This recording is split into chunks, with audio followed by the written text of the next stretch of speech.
Hello and welcome to the program. I am Suren.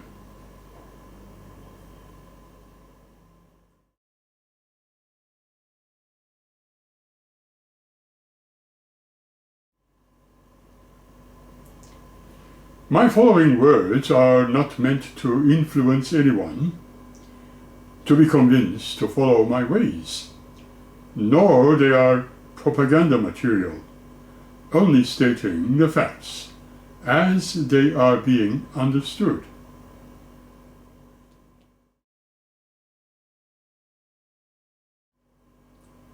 Some people, as you know, are thoroughly obsessed about the Bible, considering it as being inspired or even written by some faithful servants of the divine, directed by that same God who happens to exercise much of the human emotions.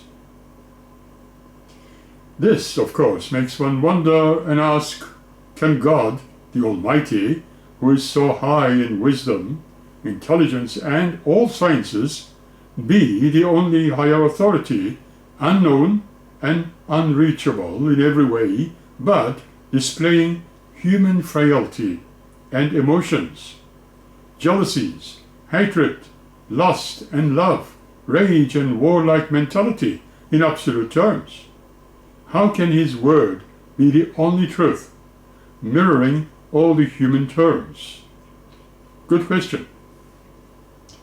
Bible with many references to all the bloodthirstiness, bloodshed, enmities and hurts be the work of all-knowing Almighty God, who always displays a trend of being self-righteous, haughty, forever angry, rageful, dictator, without giving any chance to humanity to correct their ways, but punishing them forever.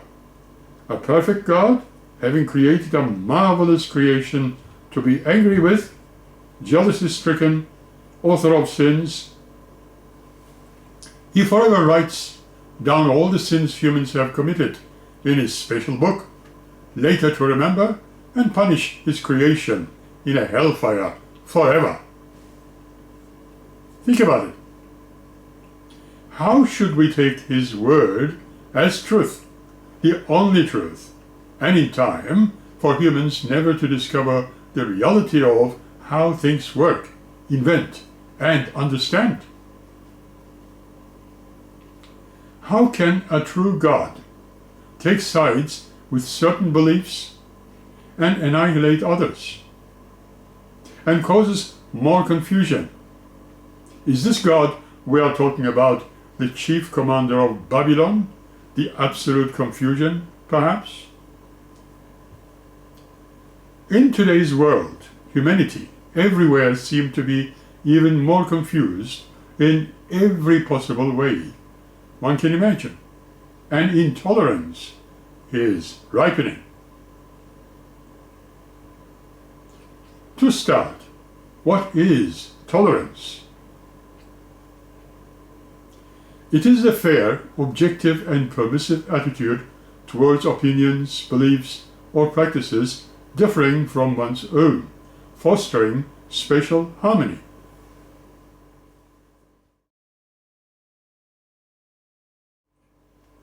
It really involves respecting diversity, including culture, religion, and personal differences. Beyond social acceptance, tolerance refers to the ability to endure hardship and is a reduced response to substances like drugs, for example. Social and political toleration, that is accepting the rights of others who have different beliefs, lifestyles, and opinions without trying to prohibit them. Medical and biological tolerance, or the human body's capacity to become less responsive to certain substances. Medicinal tolerance. This is endurance to physiological stressors like back pain, for example. It also refers to the immune system's ability to attack specific antigens. Technical and mechanical tolerance. The permissible variation or limit in the dimensions of a manufactured parts to ensure proper fit. Psychological tolerance. The capacity to endure or to put up with the unpleasant, difficult, or harmful situations. What are the common misconceptions? You might ask. Tolerance does not mean apathy or accepting everything. It is a middle ground between prohibition and full acceptance. One cannot technically tolerate someone who one cannot agree with when tolerance requires disagreements or disapproval, but still choosing to respect the differences. Importance of tolerance. Societal tolerance, promoting peace, inclusivity, and productivity by valuing diverse perspectives in schools and workplaces. Technical tolerance is to ensure complex machinery functions correctly despite minor variations in parts. Tolerance in English language equals to acceptance. Willingness to accept behavior and beliefs which are different from your own, although you might not agree with or approve of them. For example, this period of history is not noted for its religious tolerance. Some members of the party would like to see its development to a greater tolerance to the contrary points of view.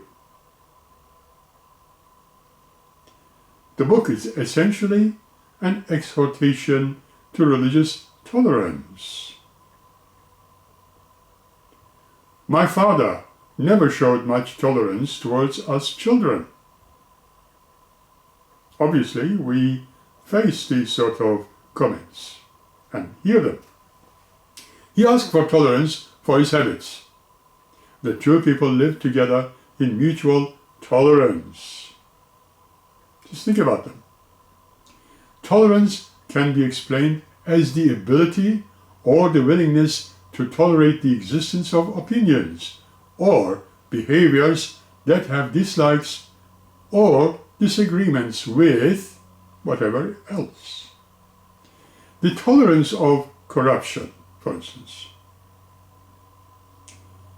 Synonyms of tolerance or forbearance, toleration, sufferance, liberality, open-mindedness, lack of prejudice, lack of bias, broad-mindedness, liberalism, patience, long-suffering, magnanimity, sympathy, understanding, charitable, lenient, leniency, literacy, indulgence, clemency, permissiveness, and completion.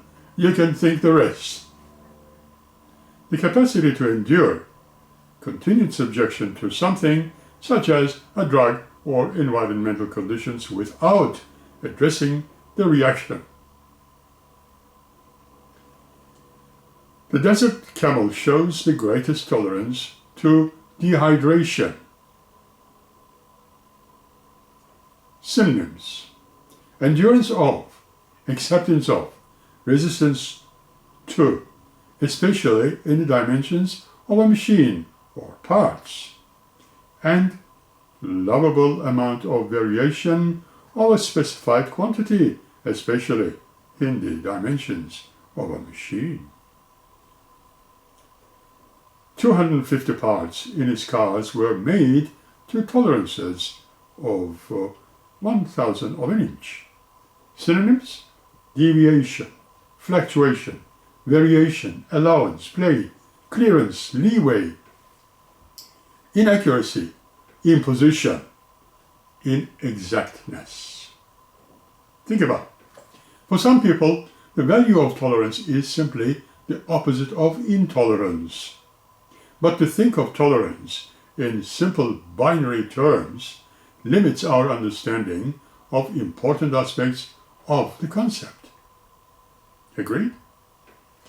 Now, we gain greater insight if we consider tolerance as the midpoint on a spectrum ranging between prohibition at one end to acceptance on the other.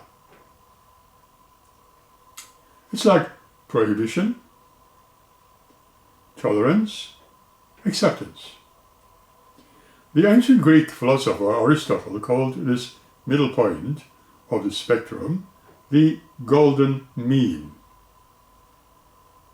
Approaching tolerance this way makes it, as the philosophers called, a virtue, the characteristic between two vices. They are starting places, the virtue of courage at the midpoint, or the golden mean between courageous and recklessness. A courageous person has a proper appreciation of the danger to be faced, but that is fast and resolute, all the same. Courage, recklessness. Although a total doctrine of the golden mean can help us understand tolerance, quite a bit more needs to be said. Something deserves to be rejected and prohibited, and some things ought to be accepted, no matter what. We should not accept or tolerate behavior that denies the intrinsic dignity of people.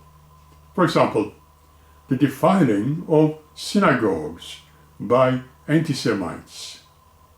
Instead, we should have a general acceptance and respect for everyone's intrinsic dignity.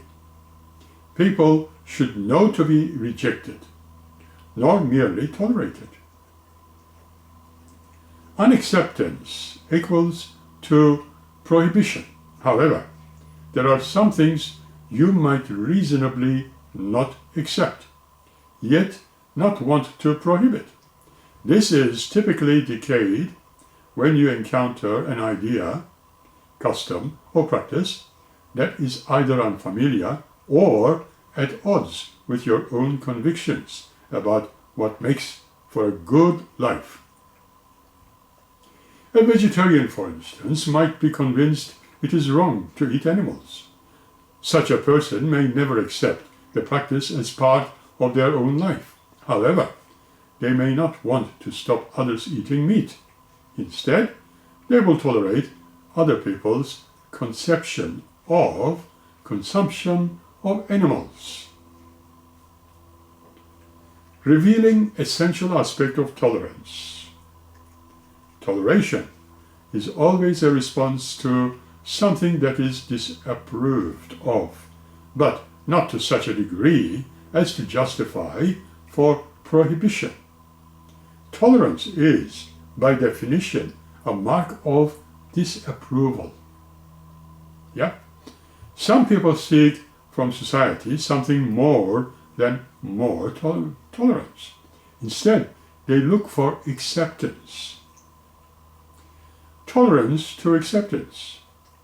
The word acceptance rang out loud when it was revealed a majority of Australian voters, for instance, answered yes to the same-sex marriage.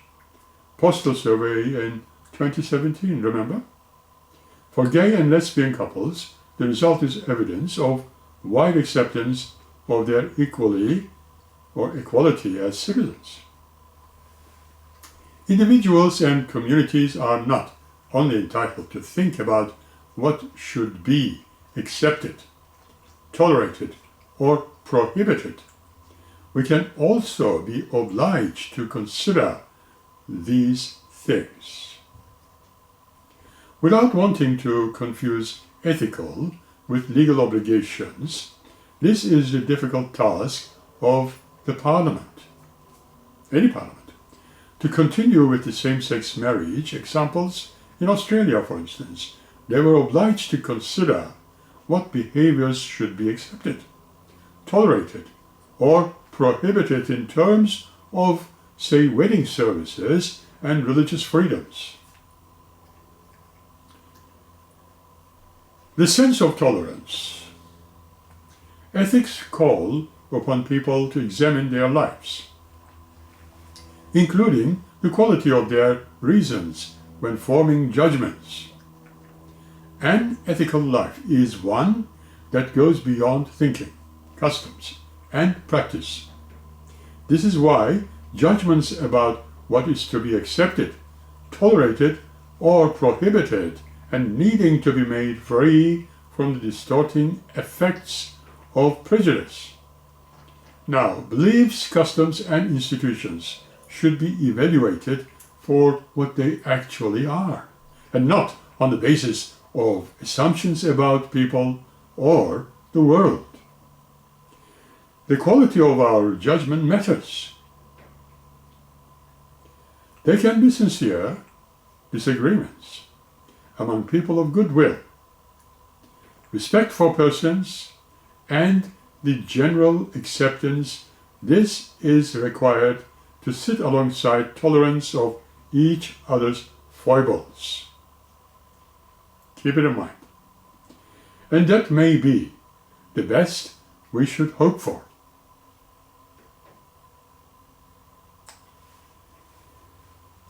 Now,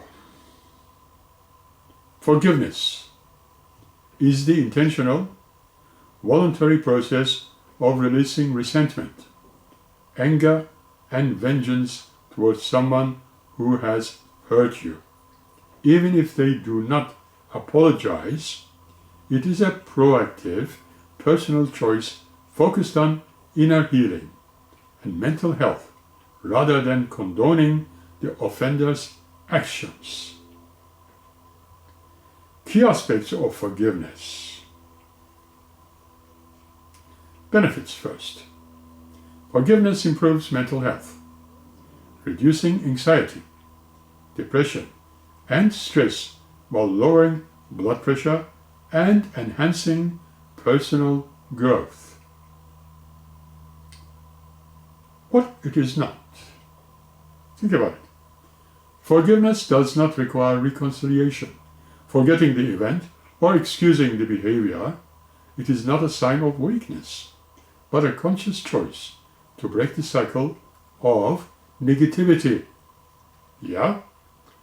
The process, well, it often involves acknowledgement of the pain, deciding to forgive, and working through negative emotions to let go of the burden. What about self-forgiveness? This involves taking responsibility, experiencing remorse, and acting to correct the mistake to move forward. Overcoming obstacles. It is normal if forgiveness feels hard or takes time. It is a gradual process of healing, not a sudden event. Forgiving someone is often described as setting a prisoner free, only to discover the prisoner was yourself. Offering freedom from the past and a way to reclaim personal peace. Question: what is really forgiveness? Psychologists generally define forgiveness as a conscious, deliberate decision to release feelings of resentment or vengeance towards a person or a group of people who have harmed you, regardless of whether they actually deserve your forgiveness. Just as important as defining what forgiveness is, though it is not understanding what forgiveness is. Experts who study or teach forgiveness make clear that when you forgive, you do not gloss over or deny the seriousness of an offense against you. Forgiveness does not mean forgetting, nor does it mean condoning or excusing offenses. Though forgiveness can help repair a damaged relationship, it does not obligate you to reconcile with a person who harmed you or release them from legal accountability. Instead, forgiveness brings the forgiver peace of mind and frees him or her from corrosive anger. That's a good thing. While there is some debate over whether true forgiveness requires positive feelings towards the offender, experts agree that it at least involves letting go of deeply held negative feelings. In a way, it empowers you to recognize the pain you suffered without letting that pain define you, enabling you to heal and move on with your life. While early research focused on forgiveness of others by individuals, new areas of research are now starting to examine the benefits of group forgiveness and self-forgiveness. There was an article once upon a time which I read in the Greater Good magazine, which contained some insights for a meaningful life. Robert Enright wrote a while ago about the keys to forgiveness therein. As I remember, when another person hurts you, it can upend our lives. Sometimes the hurt is very deep, such as when a spouse or a parent betray our trust, or when we are victims of crime, or when we have been harshly bullied. Anyone who has suffered a grievous hurt knows that when our inner world is badly disrupted or shattered, it is difficult to concentrate on anything other than our turmoil and pain. When we hold on to it, we may be emotionally and cognitively humbled, and our relationships may suffer. Forgiveness is a strong medicine for this. When life hits us hard, there is nothing as effective as forgiveness for healing deep wounds. Many people have misconceptions about what forgiveness really means, and they may achieve it or just ignore it. They might also ask, how do I want to forgive? But wonder whether or not they truly can. Forgiveness does not necessarily come easily, but it is possible for many of us to achieve it if we have the right tools and are willing to put it in the effort. Here is an outline of the basic steps involved in following a path of forgiveness, adapted from the book Keys to Forgiveness by the author. Let me quote. 1. Know what forgiveness is and why it matters. Well, forgiveness is about goodness, about extending mercy to those who have harmed us, even if they don't deserve it. It is not about finding excuses for the offending person's behavior or pretending it did not happen. Nor is there a quick formula you can follow. Forgiveness is a process with many steps that often proceeds in a non-linear fashion, but it is well worth the effort. Working on forgiveness can help us increase our self-esteem and give us a sense of inner strength and safety. It can reverse the lies that we often tell ourselves when someone has hurt us deeply. Lies like, "I'm defeated," or "I'm not worthy." Believe me, they are lies. Forgiveness can heal us and allow us to move on in life with meaning and purpose. Forgiveness matters. And believe that we will be its primary beneficiaries. Studies have shown that forgiving others produces strong psychological benefits for the one who forgives. It has been shown to decrease depression, anxiety, unhealthy anger, and symptoms of PTSD. But we do not just forgive, only to help ourselves, do we? Forgiveness can lead to psychological healing, but in its essence, it is not something about you or having done for you. It is something you extend toward other persons, because you recognize over time that it is the best response to the situation. 2. Become forgivingly fit, as the author famously considers, to practice forgiveness.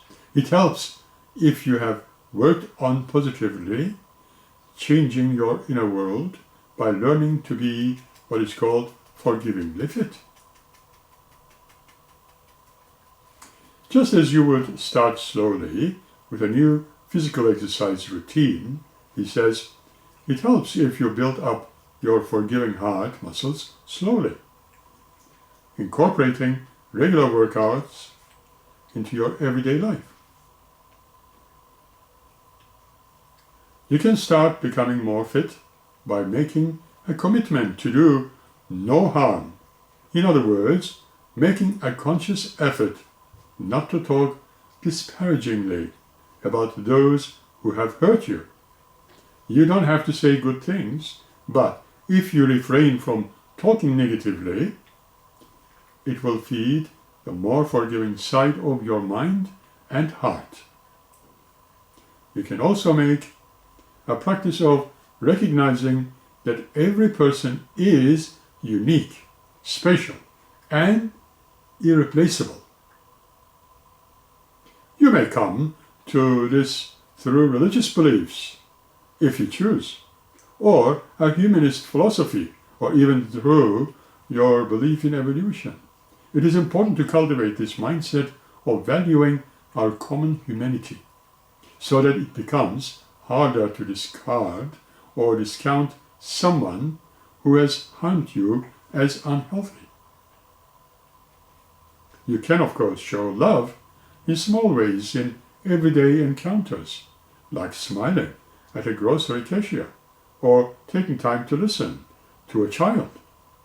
Giving love when it is unnecessary helps to build the love muscles, making it easier to show compassion towards everyone. If you practice small actions of forgiveness and mercy, extending care when someone harms you in everyday life, this too will help. Perhaps you can refrain from honking, the author writes, when someone cuts you off in traffic, or hold your tongue when your spouse snaps at you and extend a hug instead. Sometimes pride and power can weaken your efforts to forgive by making you feel entitled and inflated so that you may hang on to your resentment, like it being a noble cause. Try to catch yourself when you are acting from that place and choose forgiveness or mercy instead. And if you need inspiration, it can help to seek out stories of mercy. 3. Address your inner opinion. It is important to figure out who has hurt you and how. This may seem obvious, but not every action that causes you suffering is unjust. For example, you don't need to forgive your child or your spouse for being imperfect, even if their imperfections are inconvenient for you. To become clearer, you can look carefully at the people in your life, your parents, siblings, peers, spouse, co-workers, children, and even yourself, and rate how much they have hurt you.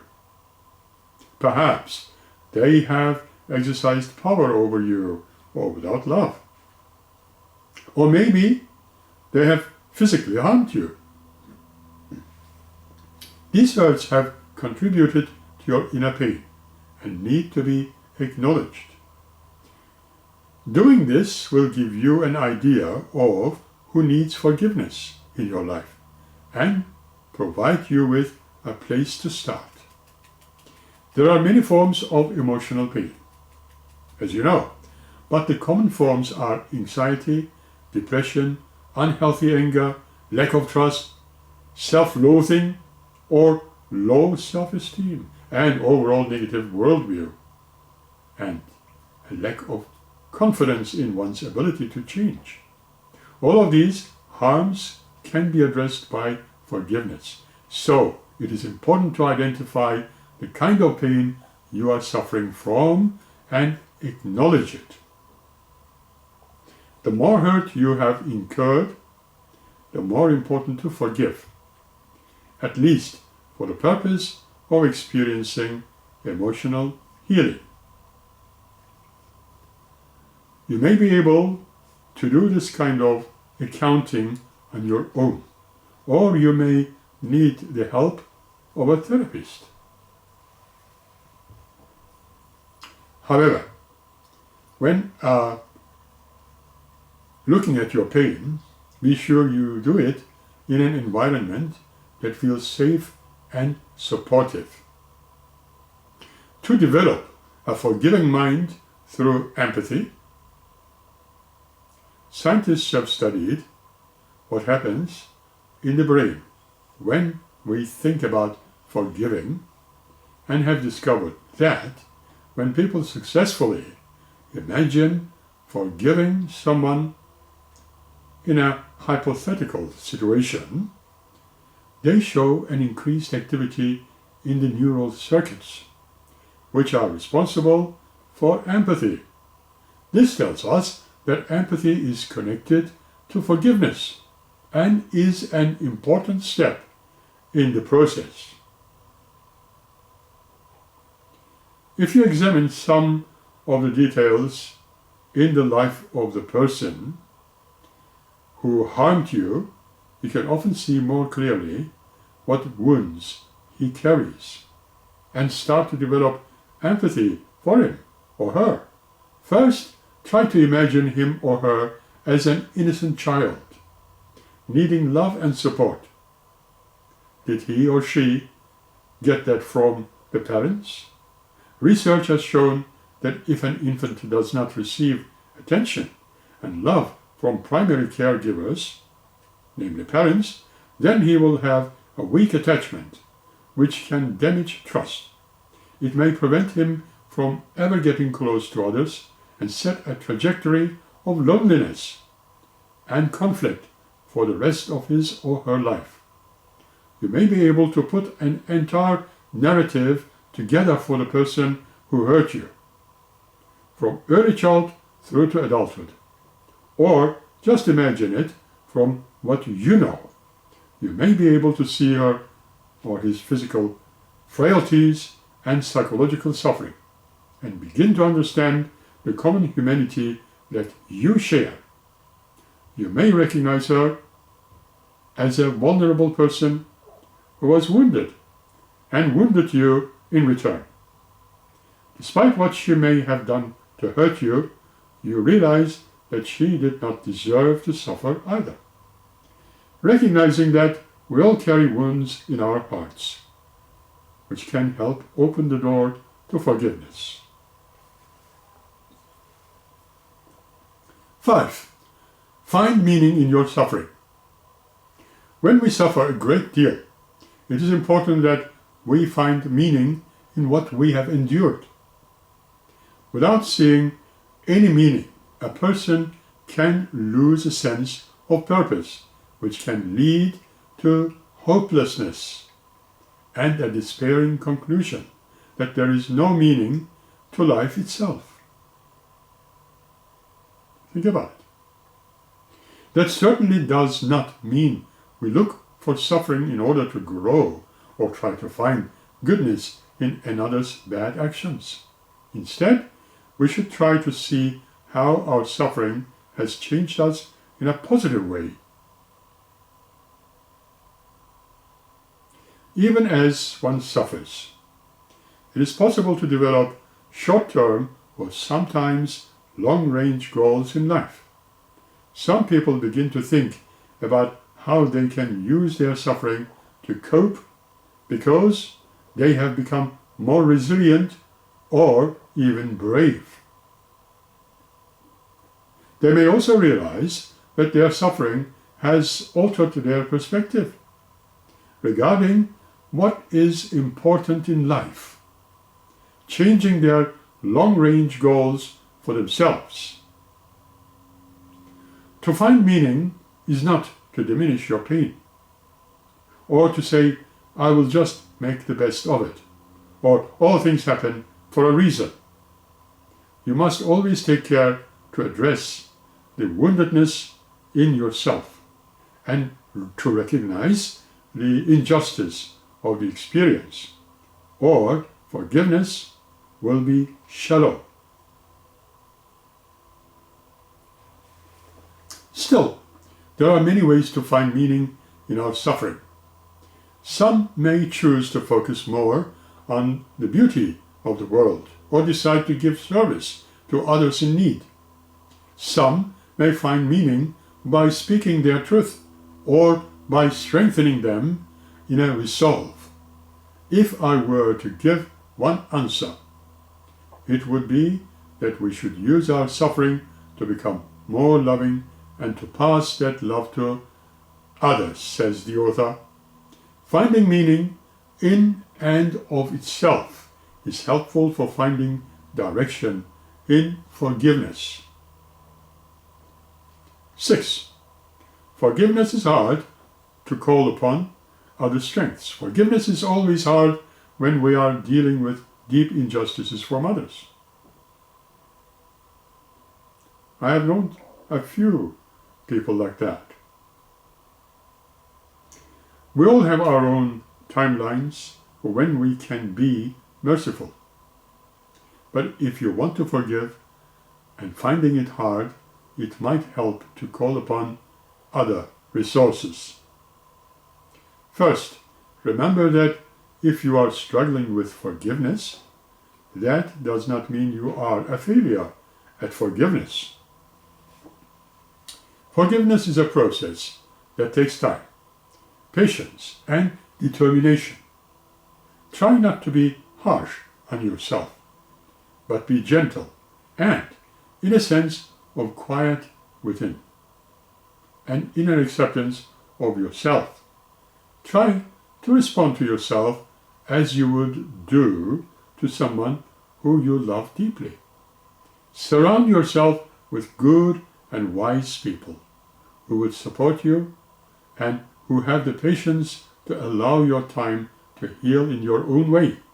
Also, practice humility not in the sense of putting yourself down, but in realizing that we are all capable of imperfection and suffering. Try to develop courage and patience in yourself to help you in this journey. Also, if you practice bearing small slights against you without lashing out, give a gift to everyone, not only to the other person, but to everyone whom that person may harm in the future because of your anger. You can help end the cycle of inflicting pain on others. If you are still finding it hard to forgive, you can choose to practice with someone who is easier to forgive. Maybe someone who hurt you in a small way, rather than deeply. Alternatively, it can be better to focus on forgiving the person who had the root of your pain, and maybe a parent who was abusive, or a spouse who betrayed you. If this initial hurt impacts other parts of your life and other relationships, it may be necessary to start there.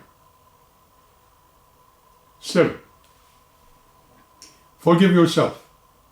Most of us tend to be harder on ourselves than we are on others, and we struggle to love ourselves. If you are not feeling lovable because of the actions you have taken, you may need to work on self-forgiveness and offer to yourself what you offer to others who have hurt you, a sense of inherent worth, despite your actions. In self-forgiveness, you honor yourself as a person, even if you are imperfect. If you have broken your personal standards in a serious way, there is a danger of sliding into self-loathing. When this happens, you may not take good care of yourself. You might overeat or oversleep or start smoking or engage in other forms of self-punishment. You need to recognize this and move towards self-compassion. Soften your heart towards yourself. After you have been able to self-forgive, you will also need to engage in seeking forgiveness from others who you may have harmed and right the wrongs as best as you can. It is important to be prepared for the possibility that the other person may not be ready to forgive you, and to practice patience and humility. But a sincere apology, free of conditions and expectations, will go a long way to what you are receiving, namely forgiveness in the end. 8. When we develop a forgiving heart, we overcome suffering, we gain more mature understanding of what it means to be humble, courageous, and loving in the world. We may be moved to create an atmosphere of forgiveness in our homes and workplace, to help others who have been harmed overcome their suffering, all to protect our communities from the cycle of hatred and violence. All of these choices can lighten the heart and bring joy to one's life. That is a fact. Some people may believe that love for another who has been harmed or harming you is not possible. But, as we found that many people will forgive, eventually find a way to open their hearts. Put love in its place, and then repeat this with many, many other people. You will become free to love more widely and deeply. This kind of transformation can create a legacy of love that will live on long after you are gone. Robert is a psychologist and a professor of educational psychology at the University of Wisconsin Medicine. So Thank you, Robert, for some of your insights. Some years ago, a student in a classroom asked this question: could a tolerance be considered stupidity? We all realize that the paradox of tolerance is or can be stupid, as it does not hold up to scrutiny. Some preach about this paradox and how we should restrict speech. There is a bad speech in intolerance in a society striving for tolerance which is not tolerant. The paradox of tolerance states that if a society's practice of tolerance will ultimately dominate, elimination, the tolerance, and even the practice of tolerance with them will end the same. It's a very anti-free speech attitude, believing people speaking these words will continue up hate. They are conjuring up hatred, and we will not reach this intrusive utopia that the left may adore. However, the paradox of intolerance does not work. Who gets to decide what is tolerance and forgiveness? And who does so about the intolerance question? Evangelical Christians or the other Christians have gotten into power and used the same kind of logic. Believe it or not. It really is all about people who do not permit peaceful, free discussion and debate or seek to stifle disagreements or other viewpoints by force. If you cannot fairly deal with it, you retain the right to ban your opponent from speaking. Yeah? How could that ever go wrong? Good question. You might ask, when did you realize even the peaceful nations still need to retain their ability to wage war against each other, let alone the singular individuals? The paradox of tolerance shows that we might need to be intolerant to stop the intolerance. We may have to wield rhetoric to counter the effect of ideas sustained by rhetoric alone. Somebody else said, if there is no room for people who stand against everything you believe in, then what sort of a hippie-free for all is this? Another stamps his feet and says, one piece, when people breach tolerance, there's always an extra little fragment that is either spoken or unspoken. Is the tolerance for someone who is not harming anyone else? Tolerance is encouraged explicitly because the mirror existence of these people does not cause any harms to anyone or anything that we normally refuse to tolerate. There is in fact no reason not to tolerate those people. Tolerance is a means for socially protecting people who are not dangerous.